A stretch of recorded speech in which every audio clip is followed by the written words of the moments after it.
चलो स्टार्ट करें आज का टॉपिक। कल हमने क्या पढ़ा था?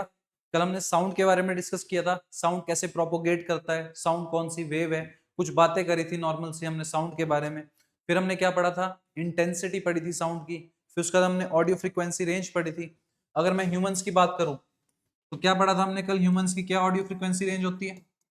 20 हर्ट्ज से 20,000 हर्ट्ज तक या 20 किलो हर्ट्ज तक की, ये चीज पढ़ी थी हमने। ये एक ह्यूमन की ऑडियो फ्रीक्वेंसी रेंज है। क्या बोलते हैं इसको? Audio frequency range. कि कौन सी फ्रीक्वेंसी तक, कितनी फ्रीक्वेंसी से कितनी फ्रीक्वेंसी तक एक ह्यूमन के ईयर डिटेक्ट कर सकते हैं साउंड को। 20 हर्ट्ज से अगर नीचे हो जाती है कोई फ्रीक्वेंसी तो उसको क्या बोल दिया जाता है? इंफ्रासोनिक। और अगर 20,000 या 20 किलो हर्ट्ज से ज्यादा हो जाए तो उसको क्या बोल दिया जाता है? अल्ट्रासोनिक। सोनिक का मतलब क्या होता है? साउंड। क्लियर है? ये हमने कल कुछ चीजें डिस्कस करी थी छोटी मोटी। फिर स्पीड ऑफ साउंड की हमने बात करी थी। स्पीड ऑफ साउंड कितनी होती है? अगर एयर की बात करूं मैं, अगर मैं एयर की बात करता हूं एक पर्टिकुलर टेम्परेचर पर 20 डिग्री सेल्सियस, तो कितनी थी? 343 मीटर पर सेकेंड। अब ये डिपेंड करता है मीडियम टू मीडियम। ये चीजें हमने कल पढ़ी थी। स्पीड ऑफ साउंड डिपेंड करती है मीडियम टू मीडियम। अब जब भी स्पीड ऑफ ऑब्जेक्ट, कोई ऑब्जेक्ट है, मान लो कोई बाइक चल रही है, बहुत तेज बाइक है, उसका इंजन बहुत बड़ा है, अगर उसकी स्पीड, उस ऑब्जेक्ट की या उस बाइक की स्पीड स्पीड ऑफ साउंड से ज्यादा हो जाए, अगर स्पीड ऑफ ऑब्जेक्ट की स्पीड ज्यादा हो जाए, किससे? स्पीड ऑफ साउंड से, तब इस चीज को क्या बोला जाता है? सुपरसोनिक। क्या कहा जाता है इसको? Super sonic. बात क्लियर हुई कि नहीं? बात क्लियर हुई कि नहीं? ये चीज हमारे को कैसे पता चली? इस चीज के लिए मार्केट में एक चीज है जिसको क्या कहा जाता है? Mach number. क्या कहा जाता है इसको? Mach number. मैक नंबर क्या है बेसिकली? मैक नंबर रेशियो है किसका? स्पीड ऑफ ऑब्जेक्ट का और स्पीड ऑफ साउंड का। ये बेसिकली मैक नंबर क्या चीज बताता है? ये बताता है कि स्पीड ऑफ ऑब्जेक्ट, किसी भी ऑब्जेक्ट या किसी भी पदार्थ की जो स्पीड है वो साउंड से कितनी ज्यादा या कितनी कम है, उसको कौन डिफाइन करता है? Mach number. तो मैक नंबर क्या है बेसिकली? ये रेशियो है किसका? स्पीड ऑफ ऑब्जेक्ट का। और किसके साथ रेशियो है इसका? To the speed of sound. बात क्लियर है कि नहीं? अगर मैं speed of sound, speed of object लेता हूं और डिवाइड में क्या ले लूंगा? Speed of sound. यहां से मेरा क्या निकल के आता है? Mach number. यहां से मेरा क्या निकल के आ गया? Mach number. अब कुछ टर्म्स दी गई है, जैसे कि मैं बोलूं कि अगर मैक नंबर ग्रेटर देन 1 है, अगर मैक नंबर ग्रेटर देन 1 हो गया तो उसको हम क्या बोलेंगे? सुपरसोनिक। ये चीज अभी हमने पढ़ी भी थी पीछे कि अगर किसी ऑब्जेक्ट की स्पीड स्पीड ऑफ साउंड से ज्यादा हो जाए, अगर उनका रेशियो 1:1 नहीं है, 1:1 से ज्यादा है, यानी कि मतलब 1/1 नहीं है, स्पीड ऑफ ऑब्जेक्ट 2 आ रही है, यानी कि उसका जो मैक नंबर है वो कितना आ रहा है? 2 आ रहा है, 1 से ज्यादा है, तो उसको हम क्या बोल देंगे? सुपरसोनिक। वहीं अगर मैक नंबर, वहीं पे अगर मैक नंबर इक्वल टू 1 आ रहा है तो इसको हम क्या बोलेंगे? ट्रांससोनिक। क्या कहा जाता है इसको? ट्रांससोनिक। वहीं हमारा मैक नंबर लेस देन 1 है, यानी कि जो स्पीड ऑफ ऑब्जेक्ट है वो स्पीड ऑफ साउंड से कम है, तभी तो 1 से कम आ रहा है, तो उसको हम क्या बोल देंगे? सब सोनिक। क्या कह दिया जाएगा इसको? सब सोनिक। फिर अगर मान लो मैक नंबर आपका ग्रेटर देन 5 हो जाए, अगर 5 से ग्रेटर देन हो गया, 5 गुना ज्यादा स्पीड है किससे, साउंड से, तो उसको हम क्या बोल देंगे, हाइपरसोनिक। क्या बोल दिया जाएगा उसको, हाइपरसोनिक। आसान सी चीज थी, कोई बड़ी चीज नहीं है। आपको बस इतना याद करना है कि मैक नंबर होता क्या, ये चीजें तो खुद निकल जाएगी। इन चीजों को याद कर लो, इन टर्म्स को, कोई बड़ी चीज नहीं है। बात क्लियर है कि नहीं, क्लियर है कि नहीं?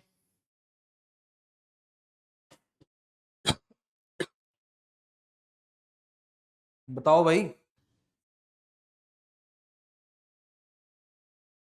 बड़े आगे। नेक्स्ट हमारे पास है, जब भी हमने अभी क्या बोला कि अगर किसी स्पीड ऑफ ऑब्जेक्ट, किसी ऑब्जेक्ट की स्पीड अगर स्पीड ऑफ साउंड से ज्यादा हो जाए, किसी ऑब्जेक्ट की स्पीड ज्यादा हो जाए किससे, स्पीड ऑफ साउंड से, तो उसको हम क्या बोलते हैं, सुपरसोनिक। ऐसा बोलते हैं कि नहीं? अब एक चीज है, वो चीज क्या है, इसका फोन आ गया।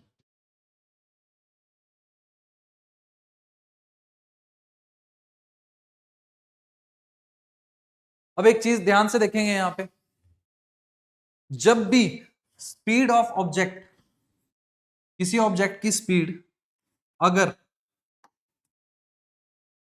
ज्यादा हो जाए 1225 मीटर पर सेकंड से, अगर किसी ऑब्जेक्ट की स्पीड ज्यादा हो जाए, यानी कि मैं बोल दूं जेट की बात कर लूं, जेट आपने सुने हुए, जेट की स्पीड मान लो 1225 मीटर पर सेकंड से ज्यादा हो गई, तो ये क्या करेगा बेसिकली, थोड़ा डायग्रामेटिकली देखते हैं इसको। मान लो कि ये जेट है, यहाँ पे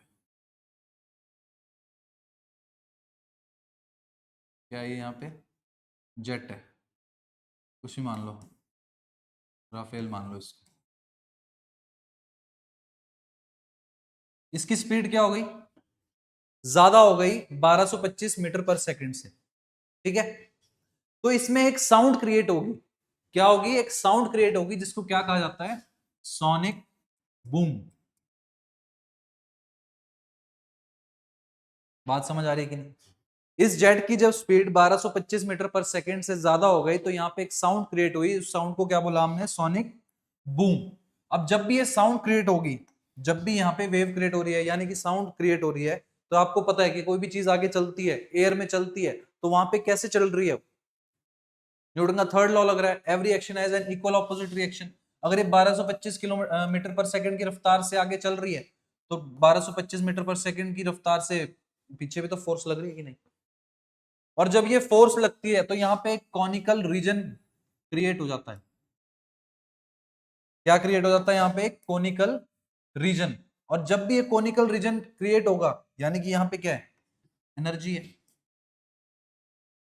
यहाँ पे क्या है, एनर्जी है, और एनर्जी किस फॉर्म में ट्रेवल कर रही है, वेव की फॉर्म में, डिस्टरबेंस की फॉर्म में। वेव क्या है, डिस्टरबेंस है, तो यहाँ पे क्या क्रिएट हुई है, डिस्टरबेंस क्रिएट हुई है कुछ इस टाइप से। और जैसे जैसे डिस्टरबेंस क्रिएट हो रही है, वेव क्या कर रही है, प्रोपोगेट कर रही है, आगे को प्रोपोगेट कर रही है, कॉनिकल रीजन में प्रोपोगेट कर रही है। ये एनर्जी इतनी हाई होगी, आप देख सकते हो, स्पीड देख सकते हो यहाँ पे 1225 मीटर पर सेकेंड।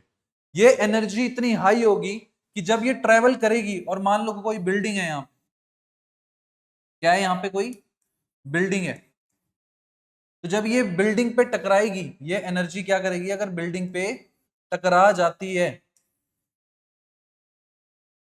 तो ये काफी सारा नुकसान पहुंचा सकती है, काफी डैमेज पहुंचा सकती है इस बिल्डिंग को।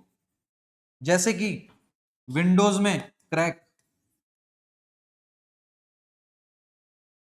दीवारों में क्रैक, विंडोज पैनल जो होते हैं बेसिकली इस टाइप के, इनमें क्रैक पहुंच सकता है, काफी डिजास्टर्स होती है। और जो ये वेव्स ट्रेवल कर रही है, जब कॉनिकल रीजन बनता है, डिस्टरबेंस क्रिएट होती है, वेव्स प्रोपोगेट करती है, तो इन वेव्स को क्या कहा जाता है, शॉक वेव्स। क्या कहा गया इनको, शॉक वेव्स। बात क्लियर है कि नहीं? हमने क्या बोला, जब भी किसी ऑब्जेक्ट की स्पीड 1225 मीटर पर सेकंड से ज्यादा हो जाए। जेट की बात कर रहे थे हम, कोई जेट है, फाइटर प्लेन है, उसकी स्पीड 1225 किलोमीटर पर सेकंड से ज्यादा हो गई, तो वहां पे एक साउंड प्रोड्यूस होगी। साउंड प्रोड्यूस होगी, उसको क्या कहा जाता है? Sonic boom. ये लिखा है यहां पे, क्या कहा जाता है इसको? Sonic boom. और जब भी ये साउंड क्रिएट होगी, साउंड क्या है? एक एनर्जी है। एनर्जी ट्रेवल कैसे करेगी? वेव्स की फॉर्म में। अब जब ये वेव की फॉर्म में ट्रेवल कर रही है, वाइब्रेट कर रही है आगे पार्टिकल्स में, तो ये क्या बना देती है? एक रीजन बना देती है। इसको क्या कहा जाता है? Conical region. यहां पे डिस्टरबेंस क्रिएट कर देती है बेसिकली। अब जब भी ये डिस्टरबेंस क्रिएट होगी, तो जब भी ये आगे बढ़ेगी, वेव्स प्रोपोगेट करेगी, और जहां पे जाके ये टकराएगी, तो वहां पर ये डिजास्ट्रस हो सकती है। अगर आसपास घर है, तो आपके वहां पे विंडो पैनल्स में क्या देखने को मिल सकती है? क्रैक्स देखने को मिल सकते हैं। और इन वेव्स को क्या बोला जाता है? बेसिकली इनको बोला जाता है शॉक वेव्स। बात समझ आई कि नहीं? बात समझ आई कि नहीं? बढ़े आगे, बढ़े आगे। तो ये थी सोनिक बूम की बात। अब कुछ करेक्टरिस्टिक्स है साउंड के, जैसे कि मैं बात करूं इसके बारे में, करेक्टरिस्टिक्स ऑफ साउंड।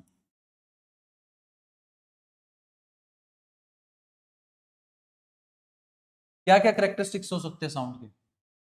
मैं जोर की बोल रहा हूं, फ्रीक्वेंसी अलग होगी, कुछ चीजें तो अलग होगी, इंटेंसिटी अलग है। तो इंटेंसिटी क्या है? करेक्टरिस्टिक है। जब मैं आराम से बोल रहा हूं, तब कुछ करेक्टरिस्टिक्स और दिख रहे हैं। थोड़ी आवाज में वाइब्रेशंस कम हो रही है, कोई कुछ फ्रीक्वेंसी में चेंज आ रहा है कि नहीं आ रहा, ऐसा है कि नहीं? तो उन करेक्टरिस्टिक्स के बारे में पढ़ते हैं। सबसे पहला करेक्टरिस्टिक अगर मैं बोलूं, पिच। पिच क्या है बेसिकली? पिच बेसिकली बताता है कि आपकी आवाज में कितना उतार और कितना चढ़ाव है। क्या बताता है पिच? कि आपकी आवाज में कितना उतार चढ़ाव है, यानी कि कितनी श्रिलनेस है। श्रिलनेस क्या होता है? शार्प। बात समझ आई? कितनी आपकी आवाज में श्रिलनेस है, वो कौन बताता है? Basically pitch. और कितनी आपकी आवाज में लोनेस है, या फिर क्या बोल सकते हैं उसको? लो को और क्या बोल सकते हैं? Deep voice. बात समझ आएगी नहीं? कितनी श्रिलनेस है, कितनी शार्प उससे बोल रहे हो आप, और कितनी आपकी डीप वॉइस है। लड़कों की अगर मैं बात करूं, लड़कों की कैसी आवाज होती है? डीप वॉइस होती है। और लड़कियों की कैसी होती है? शार्प होती है। वहां पे फर्क किसका है? पिच का। पिच बेसिकली क्या बता रहा है? फ्रीक्वेंसी, कि कितनी फ्लक्चुएशन है फ्रीक्वेंसी में। अगर फ्रीक्वेंसी ज्यादा, फ्रीक्वेंसी अगर ज्यादा, तो पिच ज्यादा। आवाज कैसी आएगी? श्रिलनेस। अगर पिच ज्यादा है तो आवाज कैसी आती है? शार्प आवाज आती है हमारे को, यानी कि फ्रीक्वेंसी हमारी हाई है। अगर आपकी डीप वॉइस है, यानी कि जो आपकी फ्रीक्वेंसी है वो क्या है? कम है। फ्रीक्वेंसी क्या है? कम है, यानी कि पिच भी क्या है? लो है। हाई पिच में आपको सुनने को मिलती है श्रिलनेस, यानी कि शार्प वॉइस। और लो पिच में आपको सुनने को मिलता है डीप वॉइस, यानी कि जो फ्रीक्वेंसी है वो क्या है? कम। बात समझ आई? यहां तक किसी को कोई दिक्कत? हाँ, क्या हुआ?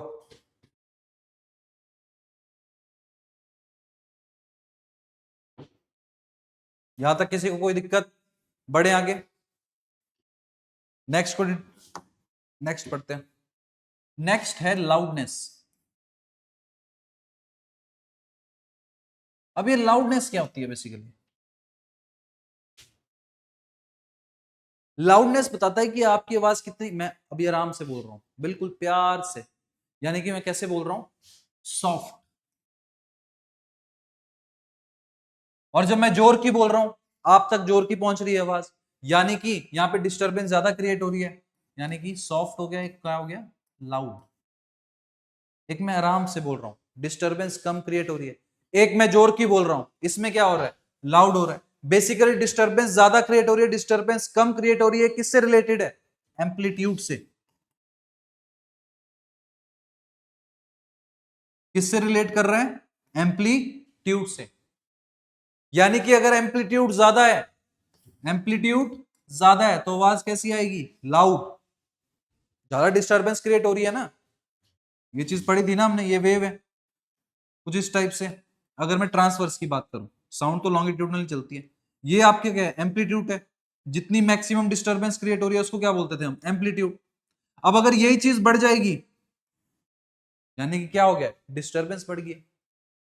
बात क्लियर है कि नहीं? एम्पलीट्यूड बढ़ गया। समझ आया कि नहीं?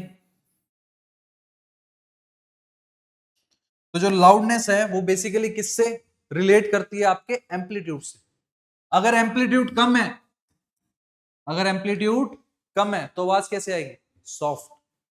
और अगर एम्पलीट्यूड ज्यादा है तो आवाज कैसी आएगी? लाउड। तो ये सेकंड कैरेक्टरिस्टिक था साउंड का। बात समझ आई? बड़े आगे, बड़े नेक्स्ट कैरेक्टरिस्टिक पे। नेक्स्ट कैरेक्टरिस्टिक है टिम्बर। क्वालिटी बोल दिया जाता है बेसिकली। टिम्बर क्या है? Quality of sound. क्या बोला जाता है इसको? Quality of sound. टिम्बर लिखा हो या क्वालिटी लिखा हो, बात एक ही है, कोई फर्क नहीं है। बताता क्या है बेसिकली? ये बताता क्या है बेसिकली?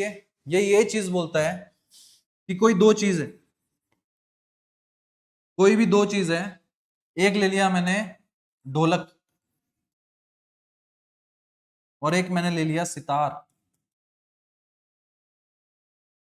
एक मैंने ले लिया ढोलक, एक ले लिया मैंने सितार। दोनों की फ्रीक्वेंसी क्या है? सेम। दोनों को एक ही फ्रीक्वेंसी पे बजा रहा हूं मैं। कितनी? मान लो कि 250 हर्ट्ज पे बजा रहा हूं।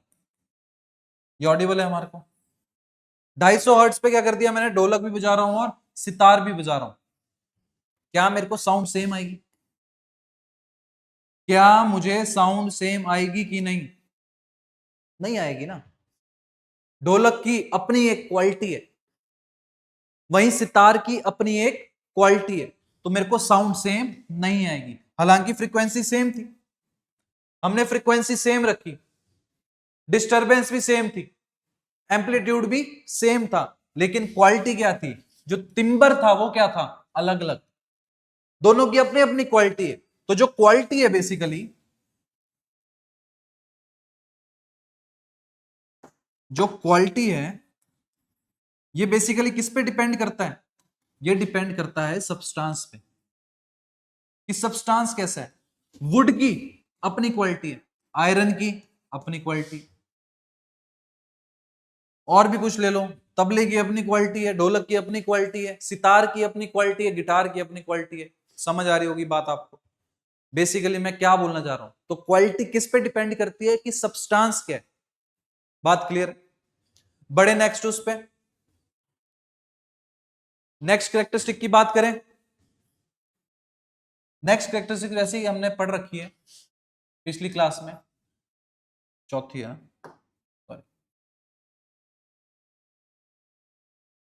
नेक्स्ट क्वालिटी क्या है? इंटेंसिटी। इंटेंसिटी क्या थी बेसिकली?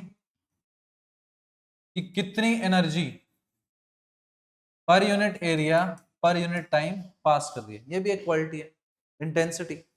बात समझ आएगी? इसके बारे में हम डिस्कस कर चुके हैं। इसकी क्या ऐसा यूनिट थी? पिछली क्लास में भी हमने डिस्कस किया था, रिपीट हुआ हुआ क्वेश्चन है। डेसी बल। ये चीज कहां देखी है आपने? डीवीडी भी देखा होगा। जब भी धोनी एंट्री करता था तो वहां नीचे लिखा होता था साइड पे स्क्रीन पे 120 डीबी, 130 डीबी। वो क्या चीज है बेसिकली? वो इंटेंसिटी बताई जा रही है वहां। जब धोनी भाई साहब ग्राउंड पे आते हैं तो इतने डेसिबल की इंटेंसिटी होती है, इतनी एनर्जी होती है लोगों में जो साउंड के द्वारा निकली जाती है। बात क्लियर है कि नहीं? तो वो कौन बताता है? Intensity of sound. ऐसा यूनिट इसकी क्या है? डेसिबल। बात क्लियर है कि नहीं? नेक्स्ट टॉपिक है हमारा reflection of sound. Reflection of sound. Reflection of sound क्या होता है? जैसे रिफ्लेक्शन ऑफ लाइट है वैसे ही रिफ्लेक्शन ऑफ साउंड होता है। The bouncing back of sound. Into the same medium. जैसे साउंड हमने प्रोड्यूस करी और वो कहीं स्ट्राइक करती है, मैं यहां पे बोल रहा हूं इस टाइम वॉल पे स्ट्राइक कर रही है, वो वापस आएगी, तो उसको क्या बोल देंगे हम, bouncing back of sound in same medium. Same medium में क्या आ रही है, वापस आ रही है। तो वहां पे क्या चीज क्रिएट होती है, वहां पे क्रिएट होती है दो चीजें, या तो वहां पे इको क्रिएट होगी, या तो वहां पे रिवर्ब्रेशन, गूंज जिसको कहा जाता है, क्या बोलेंगे, रिवर्बरेशन, गूंज, ये क्रिएट होगी या तो। अब इन दोनों में डिफरेंस क्या है, इन दोनों में डिफरेंस क्या है, कोई बता सकता है, क्या हो गया, कोई बता सकता है इनमें डिफरेंस। देखो इनमें कुछ नहीं है, इनमें बेसिकली एरिया का डिफरेंस है। इको में क्या होता है, मैं कोई चीज बोल रहा हूं, जैसे कि मान लो साउंड, मैं बोल रहा हूं साउंड, तो अगर यहां पे इको होगी तो एस से लेके डी तक के वर्ड मेरे को वापस सुनाई देंगे। साउंड साउंड साउंड साउंड, पूरा एस से लेके डी तक का मेरे को सुनाई देगा, तो उसको क्या बोलेंगे हम, इको। और जब मैं साउंड बोल रहा हूं और गूंज के आवाज मेरे पास आ रही है, सिर्फ क्या हो रहा है, आवाज गूंज रही है, लेकिन पूरी रिफ्लेक्टेड होके मेरे पास नहीं आ रही है, तो ये किस पे डिपेंड करता है, ये डिपेंड करता है एरिया पे। ये दोनों चीजें रिफ्लेक्शन के ही फिनोमिना से आती है, जब रिफ्लेक्शन होगी तभी इन चीजों का क्या होगी, यही चीज प्रोड्यूस होगी, या तो इको प्रोड्यूस होगी या तो रिवर्बरेशन प्रोड्यूस होगी। लेकिन ये किस पे डिपेंड करती है, एरिया पे। अगर एरिया 17.2 मीटर स्क्वायर से कम है, अगर ये एरिया 17.2 मीटर स्क्वायर से कम है, तो हमारे को क्या सुनाई देगी, रिवर्बरेशन। कम होगा तो रिवर्बरेशन सुनाई देगी। अगर यही एरिया 17.2 मीटर से ज्यादा होगा तो हमारे को क्या सुनाई देगी, इको। अगर आप बाथरूम में गाना गाते हो तो वहां पे आपको गूंज ही सुनाई देती है, वहीं अगर आप पहाड़ों में जोर जोर की चिल्लाओगे तो वहां पे आपको क्या सुनाई देगी, इको। बात समझ आई। तो फर्क कहां आ गया दोनों में, पहाड़ अब 17.2 मीटर स्क्वायर के एरिया में तो हो नहीं सकते, वो कहां पे होंगे, एक बड़े एरिया में होंगे, तो वहां पे हमारे को क्या सुनाई देता है, इको। और वहीं अगर मैं बात करूं, अगर आप घर पे गा रहे हो, एक छोटे से कमरे में गा रहे हो, तो वहां पे आपको क्या सुनाई देता है, गूंज सुनाई देती है, बेसिकली रिवर्बरेशन सुनाई देती है। कल की क्लास में हम पढ़ेंगे, थोड़ा रिफ्लेक्शन के बारे में और जानेंगे, इनको थोड़ा सा डिटेल में पढ़ेंगे। नेक्स्ट हम पढ़ेंगे अल्ट्रासोनिक वेव्स, और जो आपकी इंफ्रासोनिक वेव्स है इनके यूजेस कहां पे आते हैं। फिर हम बढ़ेंगे सिंपल हार्मोनिक मोशन की तरफ। तब तक के लिए जय हिंद, जय भारत।